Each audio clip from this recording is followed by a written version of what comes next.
परमात्मा सारे शरीर के जानते, इसलिए उनका नाम भी क्षेत्रज्ञ है। तो उसको बाद और एक विषय चर्चा कर रहा है जो 4 नंबर श्लोक में था। अब तुम मुझसे यह सब संक्षेप में सुनो कि कर्म क्षेत्र क्या है, यह किस प्रकार बना है। जो क्षेत्र है, कर्म क्षेत्र है, वो बना है, इसमें क्या परिवर्तन होता है या कहाँ से उत्पन्न होता है, इस कर्म क्षेत्र जानने वाला कौन है और उसके क्या प्रभाव है। तो पहले प्रश्न जानना चाहिए, तभी उत्तर हमको समझना है। कर्म क्षेत्र अर्थात कर्म क्षेत्र शरीर को बातें होता है। ये किस प्रकार बना हुआ है, हम जानते हैं 24 तत्व है, और इससे क्या परिवर्तन क्या होता है, 24 तत्व क्या परिवर्तन होता है, यह कहाँ से उत्पन्न होता है, वो आया कहाँ से, और इस कर्म क्षेत्र जानने वाला है कौन और उसके क्या प्रभाव है। ये सारे प्रश्न आगे धीरे धीरे उत्तर। तो आज 5 नंबर श्लोक से पढ़ेंगे। ऋषि भी बहुधा गीतम संदवीर विविध पृथक ब्रह्म सिद्ध पदश्री हेतु मध्य विनिश्चित। तो उत्तर देते हुए कृष्ण कहता है, ये जो क्षेत्र किया, शरीर किया है, कौन सा उपादान से बना है, कैसे बना है, उसको कौन जानते हैं, उसका आपस में विकार क्या होता है, यह जानने के लिए बहुत जगह से जान सकते हैं, बहुत सारे तथ्य है। एक कहता है ऋषि भी बहुत अगितम, अलग अलग बहुत बुद्धिमान ऋषि है, वो अलग अलग ढंग से वर्णना किया। और छंद भी विविध, वेद में छंद अर्थात वैदिक मंत्र में अलग अलग दिशा वर्णना किया, इसलिए कोई विभ्रांत मत है, ये धर्म विस्तार वाला वो धर्म विस्तार बताता है, वो कौन सा मानेंगे। तो कृष्ण खुद ने कहता है अलग अलग वर्णना है। ऋषिवीर बहुत गीतम, अलग अलग बहुत बुद्धिमान ऋषि है, अलग अलग व्याख्या किया है। और छंद भी विविध पृथक, अलग अलग वैदिक मंत्रों ने विविध, लेकिन ब्रह्मसूत्र पदश्चय, ब्रह्मसूत्र कौन सा है, वेदांत सूत्र। वेदांत सूत्र का अलग नाम क्या, ब्रह्मसूत्र। ये वेदांत सूत्र है ब्रह्मसूत्र पदश्चय। ये जो ब्रह्मसूत्र है पदई नीति वचनों द्वारा एवं हेतुमत भी विनिश्चित हुई, निश्चित वो सबसे बड़ा प्रमाण है। विभिन्न वैदिक ग्रंथों में विभिन्न ऋषियों ने कार्यकलाप क्षेत्र तथा उन कार्यकलाप पे ज्ञाता के ज्ञान का वर्णन किया है। इसे विशेष रूप से वेदांत सूत्र में कार्य कारण के समस्त तर्क समेत प्रस्तुत किया गया है। क्या वर्णन होता है, तो ये जो देह क्षेत्र है, कर्म क्षेत्र है, कौन सा वर्ण बना हुआ है, आपस में विकार किया होता है, किसने बना है, कैसे बना है, कौन इसको प्रभाव किया है, कौन जानते हैं सर। तो यह अलग अलग जगह अलग अलग उत्तर मिल सकते। वास्तव में सबसे श्रेष्ठ उत्तर प्रामाणिक तथ्य मिलेगा वेदांत सूत्र से। तो यह पूर्वत पहले कहता है कृष्ण तो स्वयं भगवान है, कृष्ण इस तरह कोट करना क्या जरूरत है, वेद को किसने बनाया, भगवान ने बनाया। तो भाई भगवान को अलग अलग शास्त्र को कोट करना, उदित देना क्या जरूरत है। इस ज्ञान की व्याख्या करने में भगवान कृष्ण सर्वोच्च प्रमाण है। फिर भी विद्वान तथा प्रामाणिक लोग सदैव पूर्ववर्ती आचार्य का साक्ष्य प्रस्तुत करते हैं। ये बहुत इंपॉर्टेंट चीज है। यह भगवान भी पूर्ववर्ती आचार्य का प्रमाण देते हैं। भगवान खुद नहीं जानते हैं, उन्होंने सब कुछ बनाया है, फिर भी उन्होंने एक आदर्श सृष्टि करने के पूर्ववर्ती आचार्य का प्रमाण देते हैं। कृष्ण आत्मा तथा परमात्मा की द्वैतता तथा अद्वैतता संबंधी इस अतीव विवादपूर्ण विषय की व्याख्या वेदांत नामक शास्त्र का उल्लेख करते हुए कर रहे हैं, जिसे प्रमाण माना जाता है। ये जो विवाद है, आत्मा और परमात्मा अलग है क्या कि एक ही है, ये द्वैत का अद्वैत दोनों अलग कि अद्वैत है, ये जो प्रश्न चालू हुआ था ना। वास्तव में सारा जगत में अभी भी ये समस्या चल के भगवान साकार की नहीं आएगा, भगवान एक, जीव और भगवान एक की दो। तो ये समस्या पहले से है, क्योंकि ये विषय जटिल है। तो कृष्ण ने भगवत गीता में भी कहता है ये समस्या उसी जमाना भी था कि आत्मा परमात्मा एक क्या अलग है, दोनों अलग तो द्वैत, यदि अलग नहीं है द्वैत तो नहीं है, तो अद्वैत। तो ये विवादपूर्ण विषय व्याख्या करने के लिए कृष्ण खुद ने कहता है इसके लिए वेदांत को प्रमाण रूप में मानना चाहिए। कृष्ण कहते हैं इसका प्रमाण है वेदांत। कोई जगह में कोर्ट में कोई विवाद होता है, एक बोला वो एक बोला, तो हमें प्रमाण किसका मानना चाहिए? प्रमाण आइन के ग्रंथ में जो लिखा है, तो ये कृष्ण कहता है उसका प्रमाण है वेदांत क्षेत्र। सर्वप्रथम में कहता है यह विभिन्न ऋषियों के मत अनुसार है। जहां तक ऋषियों का संबंध है, श्री कृष्ण के अतिरिक्त व्यासदेव जिन्होंने वेदांत सूत्र रचन किया है, महान ऋषि है और वेदांत सूत्र में द्वैत की भली भांति व्याख्या हुई है। व्यासदेव के पिता पराशर मुनि भी महर्षि है और उन्होंने धर्म संबंधी अपने ग्रंथ में लिखा है अहम तंग च तथान्य, तुम में तथा उन सारे जीव, अर्थात हम सभी दिव्य है, भले हमारे शरीर भौतिक हो। तो यह एक प्रश्न आ सकते हैं, ऋषि जब इस तरह बोलते हैं तो वेदांत सूत्र इस तरह क्यों बोलते हैं? तो पूर्वपद में उत्तर दे रहा है अरे व्यासदेव भी ऋषि है, पराशर मुनि भी ऋषि, इस तरह सारे ऋषि उस तरह का है। ये वेदांत सूत्र में जो वर्णन है वो लोग भी ऋषि लोग किया है, इस तरह नहीं केवल ऋषि का बहुत अलग होते हैं। हम अपने कर्म के कारण प्रकृति के तीनों गुण के वशीभूत होकर पतित हो गए हैं। हम इधर में क्यों गिर गया है? हम प्रकृति के गुण के कारण, प्रकृति गुण का संग करने के कारण हम इधर पतित हो गए। फलतः कुछ लोग उच्चतर धरातल पर है और कुछ निम्नतर धरातल पर, सबका पतन हुआ है। कोई पतन ऊपर से मान लीजिए 10 तला बिल्डिंग से गिर गया है, कोई 9 तला में गिर गया है, कोई 1 तला में गिर गया। उसी तरह भगवत धाम में हम सब पे पतन हुआ है, कोई उच्च निम्नतर धरातल, कोई उच्चतर धरातल, और अंततः जीव के रूप में प्रकट हो रहे हैं।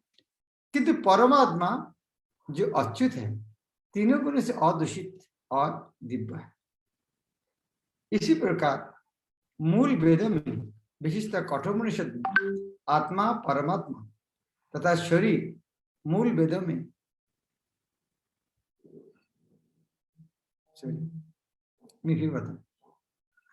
किंतु परमात्मा कहा से मैं बता, किंतु परमात्मा जो अच्युत है, 3 गुणों से अदूषित है और दिव्य है। इसी प्रकार मूल वेद में विशिष्ट कठोपनिषद में आत्मा परमात्मा तथा शरीर का अंतर बताया गया। तो कठोपनिषद में 3 चीज स्पष्ट बताया, एक आत्मा है, एक परमात्मा, एक शरीर है। इसके अतिरिक्त अनेक महर्षि ने इसकी व्याख्या की है जिनमें पराशर प्रमुख माने जाते हैं। तो यह पूर्वपद क्यों कहते हैं, ये इस तरह वर्णन क्यों आते हैं? कृष्ण ने खुद ने कहा ये जो तत्व है तो जटिल है, जीव और भगवान एक ही अलग है। कृष्ण खुद ने कहते ये झगड़े तो बहुत दिन से चल रहे हैं, या वेदों में अलग अलग विषय अलग अलग होता है और इसलिए ब्रह्मसूत्र को मानना चाहिए। तो अभी पूछ रहा था कि ब्रह्मसूत्र मानना चाहिए, ऋषि को नहीं मानना चाहिए क्या वेदों को नहीं मानना चाहिए? उसका उत्तर पूर्वपद तात्पर्य में देता है, देखो इस तरह नहीं, वेदांत सूत्र को मानना अर्थात ऋषि को नहीं मानना, वेदों को नहीं मानना है। वो पराशर मुनि से शुरू करके व्यास जी, बहुत सारे अलग अलग ऋषि भी इसको व्याख्या किया है, और कठोपनिषद आदि इस तरह वैदिक ग्रंथ भी इस तरह लिखा है। इस तरह नहीं केवल वेदांत में कहता है अलग अलग वैदिक अलग पता है, इस तरह नहीं। छंद भी शब्द वैदिक विभिन्न वैदिक ग्रंथों का सूचक है। उदाहरण तैत्तिरीय उपनिषद जो यजुर्वेद की एक शाखा है, प्रकृति, जीव तथा भगवान के विषय में वर्णन कर। तो छंद भी विविध पृथक, वो छंदों के अंदर या कठोपनिषद भी आता है या तैत्तिरीय उपनिषद भी आता है। हर जगह में तो तीन चीजों का अलग ही कहा दिया है, एक है प्रकृति, एक जीव और एक भगवान। और ये तो अलग अलग है, लेकिन वेदांत सूत्र और सॉलिड कंक्रीट में बताया है। जैसे कि पहले कहा जा चुका है, क्षेत्र तथा क्षेत्र का अर्थ कर्म क्षेत्र है। क्षेत्र की दो कोटि है, हम पहले 2-3 नंबर श्लोक पढ़ा, जीवात्मा तथा परमात्मा, परम पुरुष। जैसे कि तैत्तिरीय उपनिषद में कहा गया है ब्रह्मपुच्छ प्रतिष्ठा। अभी हम पढ़ेंगे, बहुत ध्यान से सुनना, और पुस्तक में तो लिखा है लेकिन नोट खाता में नोट करना, ये बहुत इंपॉर्टेंट है, भूलना नहीं है। अभी ब्रह्मपुच्छं प्रतिष्ठा ये क्या चीज है, ये समझना बहुत जरूरी है, खुद के लिए, दूसरा को समझाने के लिए। ब्रह्मपुच्छं प्रतिष्ठा क्या है, ये ब्रह्म वास्तव ब्रह्म है क्या, उसको पूछने से प्रतिष्ठा करना चाहिए। एक्चुअली ब्रह्म किसका कहता है, इसको समझाने के लिए पांच स्तर में वर्णन किया। एक है भगवान की शक्ति का प्राकट्य पहले अन्नमय रूप में होता है, उसके बाद प्राणमय, उसके बाद ज्ञानमय, उसके बाद विज्ञानमय, उसके बाद आनंदमय। ये ब्रह्मपुच्छ प्रतिष्ठा 5 स्तर में होते हैं, भूलना नहीं, धीरे धीरे याद है। पहले अन्नमय, उसके बाद प्राणमय, उसके बाद ज्ञानमय, उसके बाद विज्ञानमय, और लास्ट में है आनंद। तो अभी अन्नमय क्या है, अन्नमय शब्द क्या जानते हैं, अन्नमय अर्थात अन्न, जिसे जलमय, लोहमय, स्वर्णमय, कृष्णमय, प्रेममय। तो अन्नमय शब्द अर्थ क्या है, अन्न अर्थात खाना। अर्थात जब हम देखते हैं जीव का जीवन धारण का एक ही लक्ष्य, खाना नहीं खाएगा सब मरेगा, तो जीवन धारण का एक ही लक्ष्य है, खाना खाता है आदमी इसीलिए जिंदा है, नहीं खाना खाएगा तो दुनिया खत्म। अर्थात सारे प्राणी जीवन धारण करते खाना के ऊपर है, अर्थात अस्तित्व के लिए भोजन पर निर्भरता है। जो सोचता है हमारे अस्तित्व भोजन पर ही निर्भर है, भोजन नहीं करेगा सब खत्म। तो ये पहला प्राथमिक ज्ञान है, और ज्ञान नहीं है, ये प्राथमिक ज्ञान, ये स्तर के कहता अन्नमय। और ये जो आगे बढ़ेगा उसको प्राणमय कहता है। ये जो अन्न के ऊपर निर्भरता, ये ब्रह्म की भौतिकतावादी अनुभूति है। ये हम क्या सोचते हैं, हम प्राणी हैं, हम अन्न के ऊपर निर्भरशील, अन्न नहीं खाएगा मर जाएगा, तो हमारे प्राण किसके ऊपर निर्भर करते हैं, अन्न के ऊपर। तो अन्न एक भौतिक वस्तु है, इसलिए हम सोचते हैं हमारे प्राण भी एक भौतिक वस्तु है। तो ये वो जो ब्रह्म है, तो ब्रह्म को सोचते हैं भौतिक एक वस्तु है, तो ब्रह्म की भौतिकवादी है अनुभूति। लेकिन और थोड़ा जब ऊपर उठेंगे, अन्न में परम सत्य की अनुभूति करने की पश्चात फिर प्राणमय रूप में देखें। ये प्राणमय रूप क्या है, प्राणमय आता है रूप में मनुष्य सजीव लक्षण या जीव रूप में परम सत्य की अनुभूति करता है। ये प्राणमय, खाना के अंदर प्राण नहीं है लेकिन आदमी के अंदर प्राण है, उसको फर्क समझते हैं। प्राणमय रूप में मनुष्य सजीव लक्षण का या जीवन रूप में परम सत्य का अनुभूति होता है। पहले तो अन्नमय से कुछ दुनिया देखती नहीं, लेकिन जब बुद्धि ज्यादा होता है तो नहीं, दुनिया में 2 प्रकार वस्तु है, एक कलम है, एक चिट्ठी है। इसके अंदर प्राण नहीं है, चिट्ठी के अंदर प्राण है। तो हम देखते हैं 2 प्रकार, एक सजीव और एक निर्जीव। तो सजीव और निर्जीव जो समझते हैं, अर्थात सजीव उसका जिसके अंदर प्राण है, जिसके अंदर प्राण नहीं वह निर्जीव है। इसीलिए निर्जीव से सजीव श्रेष्ठ है, वो ज्ञान के स्तर में कहता है प्राणमय स्तर। तो ब्रह्म अन्नमय स्तर में हम पहुंच गए, ब्रह्म क्या है, ब्रह्म है प्राणमय स्तर। अभी और आगे बढ़ेंगे उसको ज्ञानमय। ज्ञानमय रूप में यह अनुभूति सजीव लक्षण से आगे बढ़कर चिंतन, अनुभव तथा आकांक्षा तक पहुंचते हैं। ये प्राण में होता है, समझ गए, ये सजीव या निर्जीव है। लेकिन उनमें आगे जिस तरह एक पौधा चिंतन नहीं कर पाता है, लेकिन आदमी चिंतन कर पाते हैं। वो चिंतन करता है, अनुभव करता है, आकांक्षा करता है। पूर्वात लिखता है थिंकिंग, फीलिंग, फीलिंग। ये जिसके अंदर प्राण है वो केवल करते हैं, केवल प्राण नहीं है, जिसके अंदर ज्ञान है वो केवल कर सकते। तो प्राणमय से एक उच्च स्तर, इसको कहता है ज्ञानमय स्तर। ज्ञानमय स्तर में प्राणमय बहुत जगह प्राण है, सजीव है, लेकिन हर चीज में चिंतन, अनुभव, आकांक्षा नहीं कर सकते। लेकिन वो जो कर सकते उसको कहता है ज्ञानमय स्तर। और उनको आगे जब पूछते हैं उसको कहता है विज्ञानमय स्तर। वो क्या है? तब ब्रह्म की उच्चतर अनुभूति होती है जिसे विज्ञानमय रूप कहता है। वह क्या होता है? जिसमें जीव की मन तथा जीवन के लक्षणों को जीव से भिन्न समझा जाता है। ये विज्ञानमय स्तर क्या है? विज्ञानमय स्तर में ये दोनों का अंदर, विज्ञानमय स्तर में क्या है? मन तथा जीवन के लक्षण को जीव से भिन्न। जीवात्मा और उनका मन अलग है। जीवन का लक्षण है चलते हैं, फिरते हैं, जो करते हैं, बातें करते हैं, वो जो लक्षण है वो जीवात्मा से अलग है। ये ज्ञान को कहते हैं विज्ञान। अर्थात शरीर और आत्मा को जो पार्थक्य समझते हैं, जीव का मन, जिसका शरीर, सूक्ष्म शरीर मन है, जीवन का लक्षण है, उनमें से जीवात्मा जो अलग है, ये ज्ञान को कहता है विज्ञानमय। और उनमें आगे स्तर कहता है आनंदमय। वो क्या है? इसके पश्चात परम अवस्था आती है जो आनंदमय है। यह आनंद अर्थात क्या है? अर्थात सर्व आनंदमय प्रकृति की अनुभूति होती है। जब आनंद का अनुभूति होते हैं तब कहता है आनंदमय अवस्था। इसका अलग अलग रूप में भी बोल सकते, जिस तरह कोश,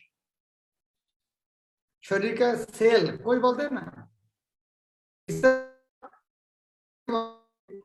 अन्नमय कोश, ज्ञानमय कोश, प्राणमय कोश, सॉरी, अन्नमय कोश, प्राणमय कोश, ज्ञानमय कोश, विज्ञानमय कोश, आनंदमय कोश। तो सर्वश्रेष्ठ उच्चतर लास्ट है विज्ञानमय। जब जीवात्मा परमात्मा का सेवा करते हैं, वह जो आनंद, वो जो सेवा, वो जो आनंद है, वो अनुभूति है, वो सर्वोच्च स्तर है, उसका विज्ञान आनंदमय स्तर कहते हैं। इस प्रकार जो 5 प्रकार में हम ब्रह्म का जो समझना है, इसका नाम है ब्रह्मपुच्छ। इस प्रकार से ब्रह्म अनुभूति के 5 अवस्था है जिन्हें ब्रह्मपुच्छ कहा जाता है। इनमें से प्रथम 3 अन्नमय, प्राणमय तथा ज्ञानमय अवस्था जीव के कार्यकलाप के क्षेत्र से संबंधित होते हैं। ये अन्नमय, प्राणमय, ज्ञानमय किसके साथ संपर्कित है? क्षेत्र, शरीर के साथ संपर्कित है। अन्नमय शरीर, प्राणमय, ज्ञानमय शरीर के साथ। लेकिन परमेश्वर इन कार्यकलाप के क्षेत्र से परे और आनंद है। वैसा कहकर पुकारते हैं। वेदांत सूत्र में भगवान को आनंदमय बशर कहते हैं। भगवान सबसे आनंदमय है। अपने दिव्य आनंद को भोगने के लिए वे विज्ञानमय, प्राणमय, ज्ञानमय तथा अन्नमय रूप में विस्तार करते हैं। भगवान आनंदमय बशर है, लेकिन वो आनंद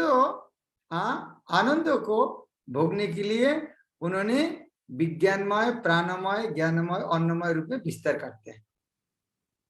तो प्रश्न हो सकता है क्या भगवत धाम में क्या इस आनंद का कमी है, तो उनको अन्नमय इस तरह करना पड़ेगा। क्या भगवत धाम में कमी है आनंद का, इसके लिए भगवान को इस तरह के विज्ञानमय, ज्ञानमय, प्राणमय और अन्नमय स्तर में आनंद लेना चाहिए? नहीं। प्रभुपाद आज ही में लेक्चर सुना, प्रभुपाद कहते हैं कभी कभी बोलते हैं जो राजा है हमेशा अच्छा अच्छा खाना खाते हैं, लेकिन कभी कभी परमल भी खाना चाहते हैं। परमल अच्छा खाना नहीं है, फिर वो परमल खाना चाहते हैं। तो जब उसी तरह प्रभुपाद कौन प्रश्न में कहते हैं, जिस तरह माँ यशोदा डांटते हैं, माँ यशोदा डांटती है, तो भगवान धाम में भगवान को कोई डांटते नहीं है, तो इसीलिए भगवान चाहता हम उसको कोई डांटे। इसीलिए उनके भक्त बोले तुम मेरा माँ बन जाए और मुझको डांटना है। तो ये नहीं, भगवत धाम में कोई आनंद का कमी है, लेकिन भगवान आपने दिव्य आनंद को भोगने के लिए विज्ञानमय, प्राणमय, ज्ञानमय तथा आनंद कार्यकलाप के क्षेत्र में जीव भोक्ता अर्थात क्षेत्र को माना जाता है, किंतु आनंदमय उससे भिन्न होता है। इसका अर्थ यह हुआ कि यदि जीव आनंदमय का अनुगमन करने में सुख मानता है तो वह पूर्ण बन जाता है। क्षेत्र को ज्ञाता अर्थात क्षेत्र के रूप में परमेश्वर की और उसके अधीन ज्ञाता के रूप में जीव की तथा कार्यकलाप के क्षेत्र के प्रकृति का यह वास्तविक ज्ञान है। वेदांत सूत्र या ब्रह्म सूत्र में इस सत्य की गवेषणा करनी होगी। वेदांत सूत्र या ब्रह्म सूत्र में इस सत्य की गवेषणा करनी है। यह इसका उल्लेख हुआ है कि ब्रह्म सूत्र के नीति वचन कार्य कारण के अनुसार सुंदर रूप में व्यवस्थित है। इनमें से कुछ सूत्र इस प्रकार है, ब्रह्म तो सारे सूत्र रूप में है। इनमें कुछ 3 सूत्र प्रभात ने तात्पर्य दिया। एक है न व्युत श्रुते, और एक है नात्मा श्रुते, और एक है तथा परत्तु तत्श्रुते। प्रथम सूत्र कार्यकलाप के क्षेत्र में सूचित होता है व्युत श्रुते, और दूसरा जीव को नात्मा श्रुते, और तीसरा परमेश्वर को तथा परात्तु तत्श्रुते, जो विभिन्न जीवों के आश्रय तत्व है। तो हमें वेदांत सूत्र और विस्तरित है। वेदांत सूत्र हम डायरेक्ट पढ़ के, उतना संस्कृत का बुद्धि भी नहीं है तो हम डायरेक्ट पढ़ के समझेंगे। वो वेदांत सूत्र का है नेचुरल कमेंट्री, स्वाभाविक भाष्य है श्रीमद् भागवत। ये भागवत में इस तरह फिर विस्तारित बना है। तो यह कितना परिष्कार कर दे कृष्ण, जो क्या बता दिया, जो एक कर्म क्षेत्र, कर्म क्षेत्र कौन सा उपादान से बना हुआ है, कैसे बना हुआ है, कौन बनाया और प्रभाव क्या है, कौन सबको जानते हैं। तो इसको उत्तर देने के लिए कृष्ण कहते हैं इसको वेदों में अलग अलग मनुष्य अलग पढ़ते हैं और वेदांत सूत्र में पढ़ते हैं, लेकिन वेदांत सूत्र को ज्यादा प्रामाणिक मानना चाहिए। और यह प्रभुपाद ने बहुत सुंदर तात्पर्य को पढ़ के किसी को जो कठिन लग सकते, वास्तव में तो कठिन नहीं है। एक बार याद करना बस, अन्नमय, प्राणमय, ज्ञानमय, विज्ञानमय, आनंदमय, बस। अभी वो चीज क्या है, ये जो तत्व से बना हुआ है 24 तत्व किया है, ये भौतिक जगत तो कृष्ण तो बता, मैं अभी बताऊंगा। अभी जो वेदांत सूत्र में जाए उसको अनुसार बताऊंगा। अभी वेदांत सूत्र और सारे मुनि ऋषि का जो कंक्लूजन है, सिद्धांत है, वह क्या है, ये कर्म क्षेत्र कैसे बना हुआ है बताते हैं। इसको महाभूतानि अहंकारो बुद्धिर अव्यक्तमेव च इंद्रियाणि दशकं च पंच च इंद्रिय गोचरा इच्छादेश सुखं दुखं संघात चेतना देती एतत् क्षेत्रं समासन सविकार मुजाजितम। तो यहाँ कहता है ये महाभूतानि अर्थात स्थिति तेज मरुद्व 5 तत्व, अहंकार, बुद्धि, अव्यक्त मत अप्रकाशित एवं निश्चित, और इंद्रियाणि दशकं च 10 प्रकार इंद्रिय कौन, 5 कर्मेंद्रियो, 5 ज्ञानेन्द्रिय, 5 कर्मेंद्रियो, और इंद्रियाणि 10 एकम 11, 10 एकम अर्थात 10 और 11, अर्थात 7 में कौन है, एकादश इंद्रिय अर्थात मन, पंच कर्मेंद्रिय, पंच ज्ञानेन्द्रिय, मन 11, इंद्रियाणि 10 एकम च पंच च इंद्रिय गोचरा, और 5 क्या है, इंद्रियों का विषय, रूप रस शब्द गंध स्पर्श। यह सरकार इच्छा देश सुख दुख संघात चेतना धीति ये सब क्षेत्रम समासन सविकार मुझे, ये कर्म क्षेत्र है और संक्षेप में इसका अंतक्रिया है। उसका अंदर अंतक्रिया अर्थात विकार उदाहरण स्वरूप कहा गया है। तो पंच महाभूत अहंकार, बुद्धि, अव्यक्त तथा तीन गुण जो अप्रकट रहते हैं, अव्यक्त अप्रकाशित। 10 इंद्रिय तथा मन, 5 इंद्रिय विषय, इच्छा, देश, सुख, दुख, संघात, जीवन के लक्ष्य तथा धैर्य, इन सब को संक्षेप में कर्मों का क्षेत्र तथा उसकी अंतक्रिया कहा जाता है। तात्पर्य, महर्षियों वैदिक सूक्त अर्थात छंद अर्थात वैदिक सूक्त, महर्षियों वैदिक जो श्लोक है एवं वेदांत सूत्र के प्रामाणिक कथनों के आधार पर इस संसार के अवयव अर्थात आकृति को इस प्रकार से समझा जा सकता है। पहले तो पृथ्वी, जल, अग्नि, वायु तथा आकाश, ये 5 महाभूत है। फिर अहंकार, बुद्धि तथा तीनों गुण की अव्यक्त अवस्था है। और इसके पश्चात 5 इंद्रिय है, नेत्र, कान, नाक, जीभ तथा त्वचा। फिर 5 कर्मेंद्रिय, वाणी, पाँव, हाथ, गुदा तथा लिंग। तब इन इंद्रियों के ऊपर मन होता है, जो भीतर रहने के कारण अंतर इंद्रिय कहा जाता है। इस प्रकार मन समेत कुल 11 इंद्रिय होती है। फिर इस इंद्रियों के 5 विषय है, गंध, स्वाद, रूप, स्पर्श तथा ध्वनि। इस तरह इन 24 तत्वों के समूह कर्म क्षेत्र कहलाते हैं। यदि कोई इन 24 विषय के विश्लेषण करे तो उसे कार्य क्षेत्र समझ में आ जाएगा। फिर इच्छा, देश, सुख तथा दुख नामक अंतक्रिया है, विकार है, जो स्थूल देह के 5 महाभूत की अभिव्यक्ति है।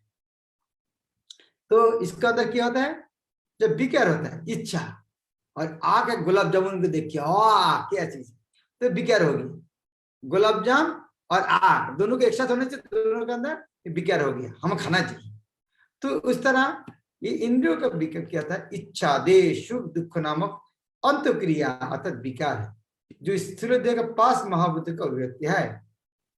चेतना तथा धैर्य द्वारा प्रदर्शित जीवन के लक्ष्य सूक्ष्म शरीर अर्थात मन, अहंकार तथा बुद्धि के प्राकट्य है। ये सूक्ष्म तत्व की कर्म क्षेत्र में सम्मिलित रहते हैं। पंच महाभूत अहंकार की स्थूल अभिव्यक्ति है, जो अहंकार की मूल अवस्था को ही प्रदर्शित करते हैं, जिसे भौतिकतावादी बोध या तामस बुद्धि कहा जाता है। और आगे प्रकृति के 3 गुणों की अप्रकट अवस्था की सूचक है। प्रकृति के अव्यक्त गुणों का प्रधान कहा जाता है।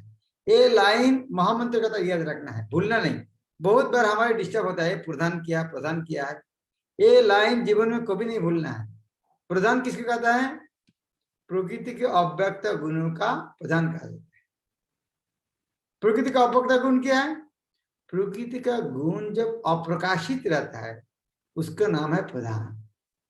इस 24 बदल में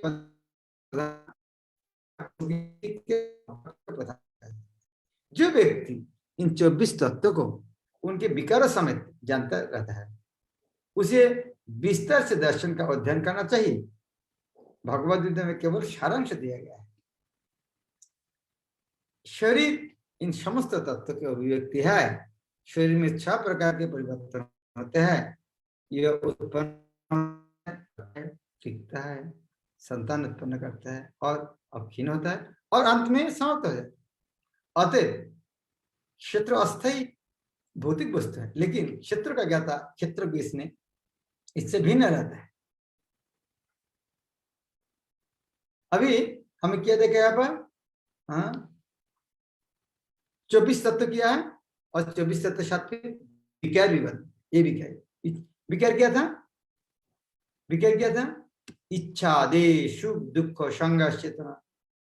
लेकिन अगले श्लोक ये होमवर्क है।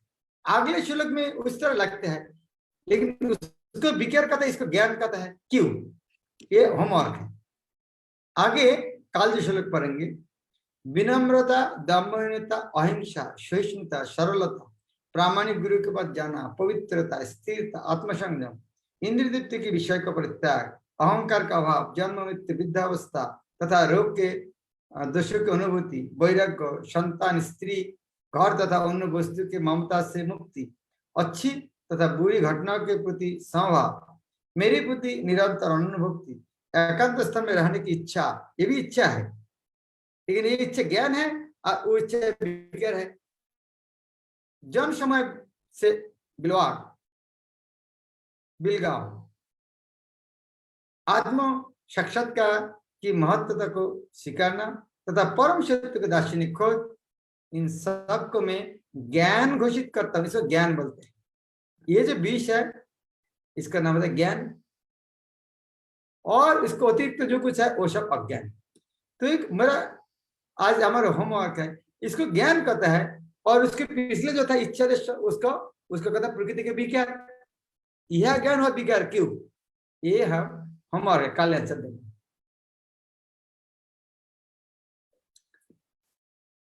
हरे कृष्णा।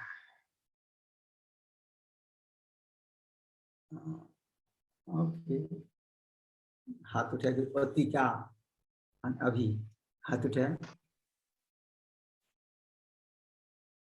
कृष्ण, हरे कृष्णा महाराज जी। हरे कृष्णा महाराज जी। हरे कृष्णा। कोई पूछना है कुछ? जी हाँ, एक्चुअली मेरा प्रश्न ये है कि मैं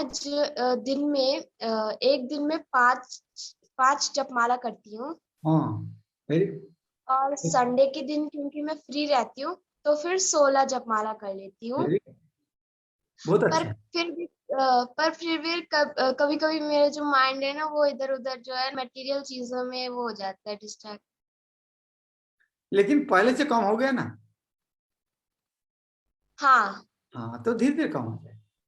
कम होना शुरू हो गया है तो धीरे धीरे पूरा पूरा बंद हो जाएगा।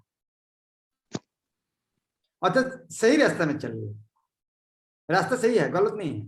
ये रास्ते में सब पूरा भगवत धाम पहुंच जाएंगे।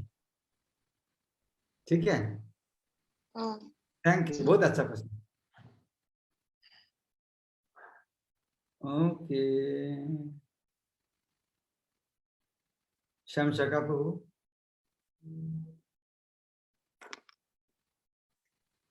हरे कृष्ण महाराज जी, धन्यवाद प्रणाम। महाराज जी, फिफ्थ वाले श्लोक में प्रभुपाद जी ने तात्पर्य में लिखा है कि हम अपने अपने कर्मों के कारण प्रकृति के तीनों गुणों के वशीभूत होकर पतित हो गए हैं। हाँ, तो जब हम इस प्रकृति के संपर्क में आए तब जाकर के 3 गुण के संपर्क में आए, सत्व रजो तमो। लेकिन उसके पहले भगवत धाम में जब थे तब तो हम इन गुणों के संपर्क में नहीं थे। तो वहां से हमारा पनिशमेंट कैसे स्टार्ट हुआ, मतलब क्योंकि स्टार्ट तो हमने 0 से किया होगा। वो प्रभुपाद उत्तर देते हैं, क्योंकि भगवत धाम से जो पतन हुआ है ना, उसका कारण उधर में है। वह कारण यह से पता नहीं चलेगा, वह जाने के बाद पता चलेगा। यह से पता नहीं चलता उधर में क्या हो रहा है। जिस तरह मान लीजिए आपका पेट के अंदर जो बैक्टीरिया वायरस है, वो मिर्ची क्यों खाया है आज, तो वो बैक्टीरिया का कैसे पता चलेगा आप क्यों मिर्ची खाया? कि ना आपको पत्नी ने बहुत मिर्ची डाला सब्जी के अंदर, वो बैक्टीरिया कैसे रिसर्च करेगा इसके अंदर? तो भगवत धाम में कैसे क्यों हुआ है, और आपको घर में इतना मिर्ची कहाँ से आया, बाजार से क्यों लेकर आया, गलती से क्यों दिया, वो वहां से विचार करके कोई समाधान नहीं हो। ये समाधान जब उधर में जाएंगे तभी पता चलेगा। और प्रभुपाद ने इसको आगे फिर कहता है, मानो तुम रास्ते में चलते चलते कोई जगह गिर गया है, कुआं में गिरने का रिसर्च करोगे किसने कुआं खोदा है, रिसर्च करके उठने की कोशिश करोगे। गिर तो गया है तो गारंटी है, तो जो समझ के हमें गिर गया, अभी उठना है। अब उठने के बाद रिसर्च करो किसने रास्ता के बीच में कुआं बना दिया था, लेकिन वह बैठ के रिसर्च करके फायदा क्या है? ठीक है, जी महाराज जी, ठीक, thank you so much. Okay, भक्ति वैभव को लग रहा है, भक्ति वैभव को,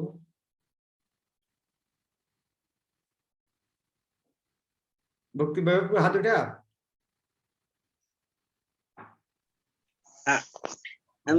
मेरा प्रश्न ये था महाराज जी कि इसमें लिखा है कि प्रकृति के अव्यक्त गुणों को प्रधान कहा जाता है, ये 24 तत्व तो ये हो गए, ये क्या है प्रधान, थोड़ा सा एक बार फिर से क्लियर कर दे।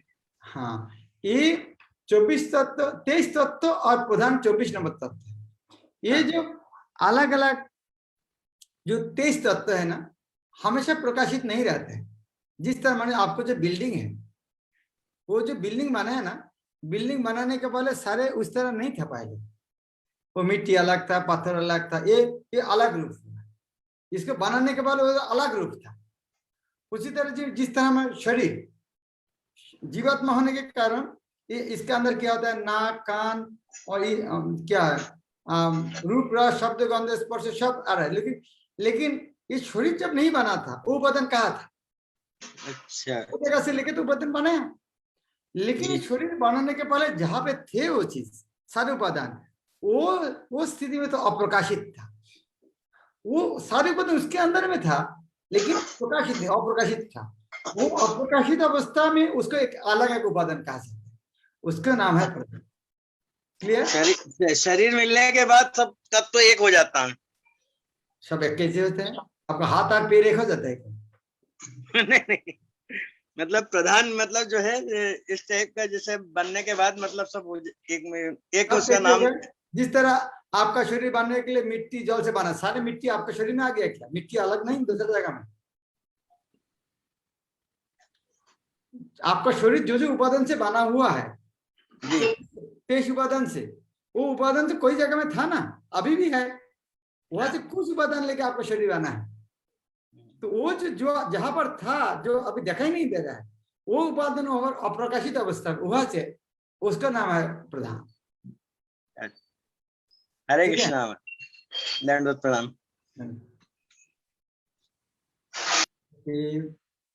परमेश्वरी माता जी। हरे कृष्ण महाराज, दंडवत प्रणाम।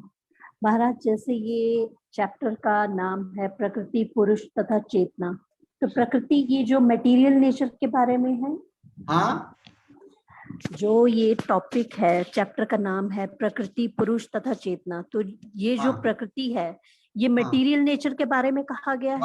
हाँ, वही तो चर्चा है। वो जो क्षेत्र है वही प्रकृति है जी। और वो क्षेत्र को ही पुरुष है जी। शब्द है, अलग अलग भाषा में होता है।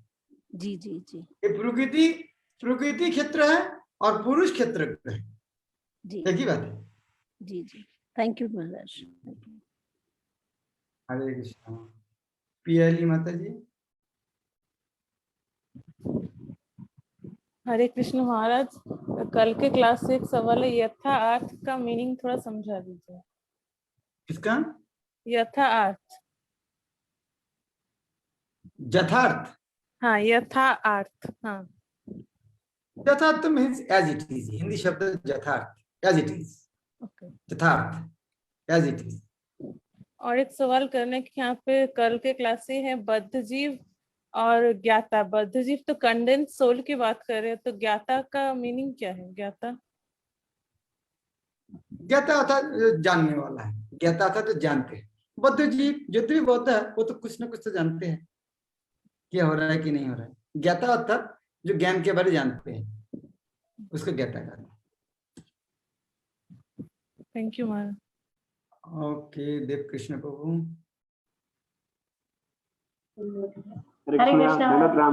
हरे कृष्ण महाराज, धन्यवाद प्रणाम। महाराज, बहुत अच्छी क्लास लग रही है, आप भगवत गीता पढ़ा रहे हैं ना, इतना इंटरेस्ट आ रहा है। थैंक यू सो मच महाराज।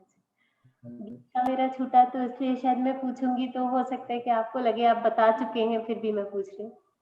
तो मैं ये पूछ रही थी कि महाराज कि जैसे भगवान को भौतिक प्रकृति से कुछ लेना देना नहीं होता, तो जो हमारा शरीर है, हमारा शरीर भी तो भौतिक प्रकृति का बना हुआ है ना, तो क्या भगवान को हमसे कुछ लेना देना है? भगवान हमारे पास भगवान को कोई लेना देना नहीं है। जिस तरह मान लीजिए एक पिता बाजार से एक बिस्किट लेकर आया है, बच्चा को दिया है, और बच्चा आधा खा के पिता का मुंह में घुसा रहा है।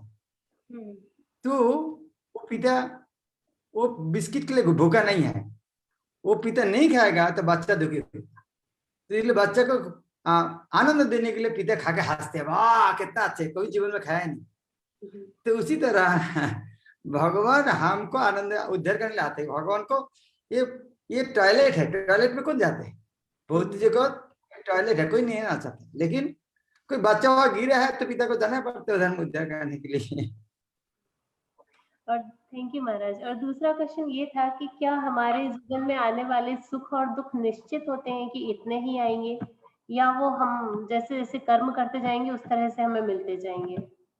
हाँ, परिवर्तन कर सकते, नॉर्मली है लेकिन परिवर्तन कर सकते। प्रभुपाद भूमिका में पहले कहा चुका है, हाँ, जो 5 तत्व है, भगवान जी, प्रकृति, काल, कर्म, तो कर्म के परिवर्तन के माध्यम आप कर सकते, कर्म परिवर्तन कर सकते, लेकिन नॉर्मल कोर्स ये होते हैं।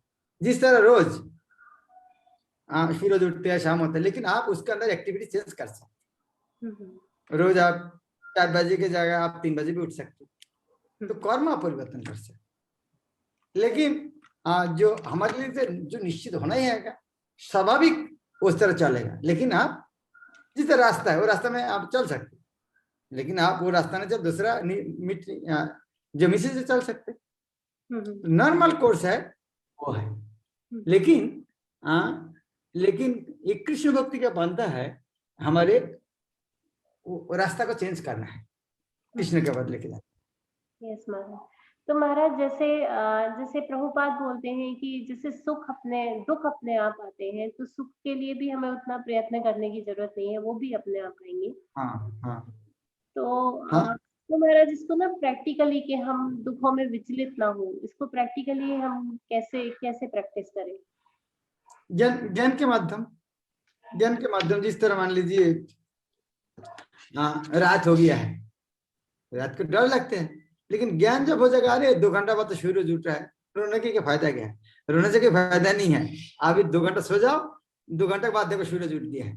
ज्ञान के माध्यम नहीं, हमको अभी चाहिए सूरज देखा, तो जब ज्ञान आता है, भाई अभी रात 4 बजे तो 6 बजे सूरज उठेगा, आप कैसे लेके आ सकते? आप सो जाओ, ज्ञान के माध्यम में आ जाएगा। यस महाराज, थैंक यू सो मच महाराज। हरे कृष्ण। Thank you. अजय प्रभु।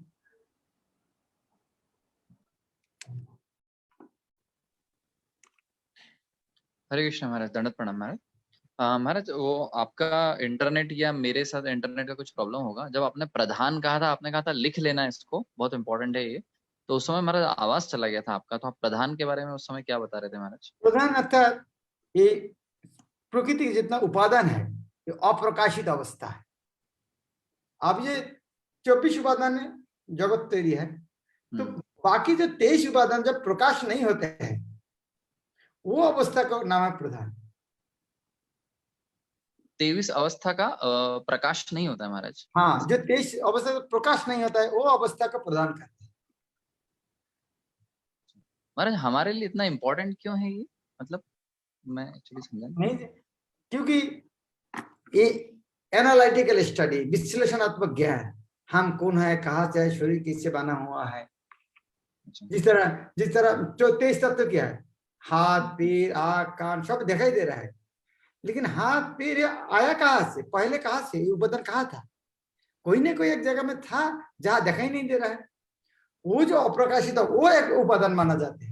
कोई जगह से तो आया है जो हमें नहीं दिखता है, तो वो एक उपादान माना जाता है। इस तरह 24 उपादान है।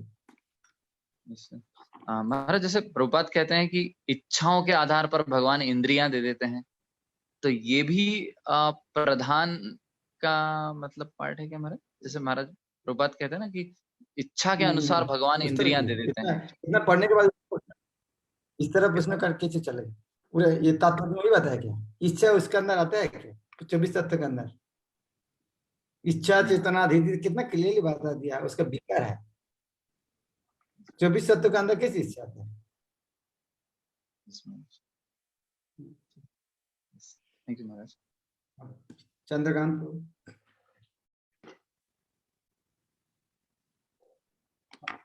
हरे कृष्णा महाराज, धन्यवाद महाराज। Please accept my humble obeisance. Thank you very much महाराज for such a wonderful class। महाराज ये आनंदमय जो था, प्राणमय, अन्नमय, ज्ञानमय, विज्ञानमय के बाद जो आनंदमय, उसमें उसका मैं है एक पॉइंट आया था कि सर्व आनंदमय प्रकृति की अनुभूति, तो इसको थोड़ा एलोबरेट कर देंगे महाराज? क्या? जैसे मतलब आनंदमय का मतलब है सर्व आनंदमय प्रकृति की अनुभूति। हाँ, तो ये थोड़ा एलोबरेट कर देते हैं। ये सर्व आनंदमय प्रकृति की अनुभूति है, अर्थात ये भगवान हमेशा आनंदमय, उसके अंदर आनंद सरकार कोई है नहीं उसका, उनका अंदर। ये हमारे अंदर कभी आनंद कोई दुखमय कुछ मिक्स है, लेकिन भगवान के अंदर उस तरह कुछ नहीं। भगवान संपूर्ण आनंदमय, उनका कोई दुखमय कोई शब्द नहीं। हमारे अंदर आनंदमय दुखमय सब कुछ मिलजुल के रहते हैं, लेकिन भगवान संपूर्ण आनंदमय है।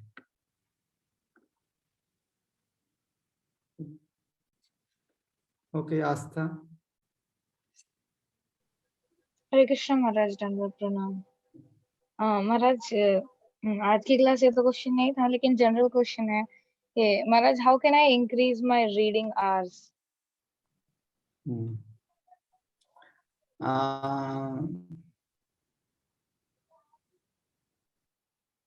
परीक्षा के पहले दिन पढ़ाई ज्यादा होते कि नहीं?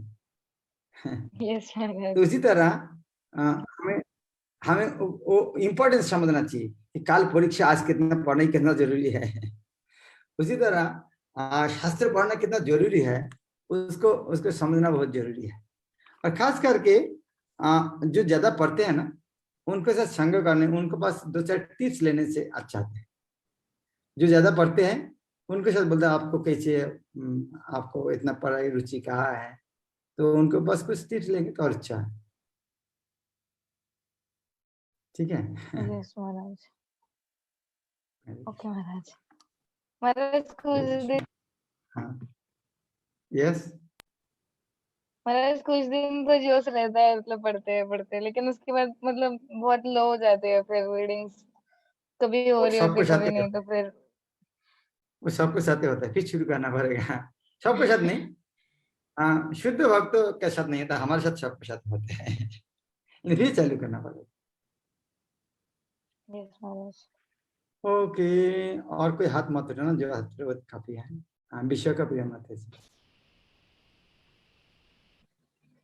हरे कृष्ण महाराज, दंडवत प्रणाम। थैंक यू महाराज, इतना डिटेल में बहुत अच्छे से आपने एक्सप्लेन किया। महाराज मेरा क्वेश्चन ये था कि सेकंड चैप्टर जब हम पढ़ रहे थे तो हमने पढ़ा था सांख्य के बारे में, तो उसमें था कि जो 24 तत्व हैं, जो नास्तिक कपिल जो डेफिनेशन देते हैं, उसमें 23 ये, फिर आत्मा, और फिर जो हमारे जो कपिल मुनि है उनका 25 परमात्मा या भगवान। तो इस तरह से हमने उसको काउंट किया था।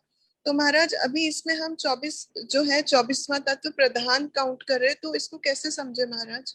नहीं, वह गलत समझ रही। वह 24 तत्व, वो 24 है। 25 नंबर तत्व है आत्मा, 26 नंबर तत्व है परमात्मा। ओके महाराज, 24 प्रधान, 25 आत्मा एंड 25 आत्मा, 26 परमात्मा। हाँ, क्योंकि महतत्व 24 तत्व से बना हुआ है, शास्त्र में हर जगह लगा है। महतत्व 24 तत्व से बना हुआ है, और नास्तिक कपिल भी कहा है 24 तत्व है जी। लेकिन भगवान अवतार कपिल देव ने, उन्होंने कहा 25 नंबर तत्व है जीवात्मा, 26 नंबर तत्व है परमात्मा। ओके महाराज, थैंक यू सो मच महाराज, दंडवत प्रणाम महाराज। Okay, Mukund Manipur, last question. दंडवत प्रणाम महाराज, हरे कृष्ण। महाराज ये जो 5 जो कोश हैं, प्राण में, आनंद में, ज्ञान में, मनमय, और ज्ञान में और विज्ञान में। महाराज ये माय क्वेश्चन है, ये व्हाट आर दीज कोशेस जो भी हैं क्या ये? And then is it the stages of Brahma realization? हाँ, वो तो बता दे, क्लियर बता दे। Stage of Brahma realization, Brahmaputra प्रतिष्ठा, ब्रह्म क्या है, यह समझने के लिए डिवाइन स्टार, वो तो क्लियर बता दिया। So when we say the अन्नमय, इसका एग्जैक्टली मीनिंग क्या मीनिंग क्या है? अन्नमय मीन्स व्हाट? अर्थात प्राथमिक स्तर है, जो सोचते हैं जो ये दुनिया अन्न से बना हुआ है, अन्न से क्या दुनिया में कोई है नहीं, अन्न नहीं खाएगा सब आदमी मर जाएगा। तो जिसको ज्ञान उसके ऊपर है नहीं, वो स्तर केवल अन्नमय स्तर है। ये दुनिया ये अन्न से बना हो, अनाज से, इसको जीवात्मा बोले कोई शब्द ही नहीं है। Correct. But then how this is connected to the spiritual realization? हाँ, धीरे धीरे ऊपर उठना है। जे पहले स्तर आदमी इस तरह से उठता है, धीरे धीरे उसको ज्ञान के माध्यम धीरे धीरे ऊपर उठना है। हमें समझना चाहिए हम वह नहीं है, लेकिन ये चीज ये है, वो तो समझना चाहिए जो अन्नमय चीज किया है। जब हम जीवात्मा भगवान के नित्य अंश ये जब समझेंगे तो वो चीज नहीं समझे बिना कैसे समझ जाएगा। ये कॉलम है, ये पेंसिल नहीं है, ये कॉलम है, खाता नहीं है। खाता किसको कहता है? उस तरह ज्ञान नहीं होगा तो कोई पता कैसे चले। तो इसीलिए चेतना का विभिन्न स्तर है। आप हो सकते वो स्वर के चल के आया, लेकिन वो ज्ञान विज्ञान सहितम उसको नहीं जानेंगे, फिर एक दिन पतन हो सकता। Okay, should we understand, Maharaj? These are the different stages of consciousness. चेतना की stages हैं। हाँ, चेतना के माध्यम से ब्रह्म उपलब्धि करे। दिव्यान स्तर चेतना का और चेतना के ब्रह्म उपलब्धि एक ही बात है। चेतना का विभिन्न स्तर, ब्रह्म उपलब्धि के विभिन्न स्तर एक ही बात है। अब जैसे मनोमय है तो उसको महाराज, I am so sorry, I am asking you over and again, पर जैसे मनोमय है तो we understand, try to understand the mind, and then how do we connect it with the God or with Krishna or with Brahma? How do we connect this? जब अन्नमय स्तर में है तब बाकी चार स्तर नहीं समझ सकते। जब प्राणमय है तब अन्नमय और प्राणमय समझ सके, बाकी तीन नहीं समझ सकते। जब ज्ञानमय है तब अन्नमय, प्राणमय, ज्ञानमय समझ सकते, तब विज्ञान और आनंदमय नहीं समझ सकते। जब विज्ञानमय है तब नीचे तो आनंदमय नहीं समझ सकते। जब आनंदमय है तब सभी समझ सकते। Okay, so basically different stages of consciousness. हाँ, ठीक है महाराज, थैंक यू सो मच। हरे कृष्ण। श्रील प्रभुपाद की, सागर भक्त की, भगवत गीता यथार्थ की, गौर। हरे कृष्ण महाराज, दंडवत प्रणाम। हरे कृष्ण महाराज, दंडवत प्रणाम।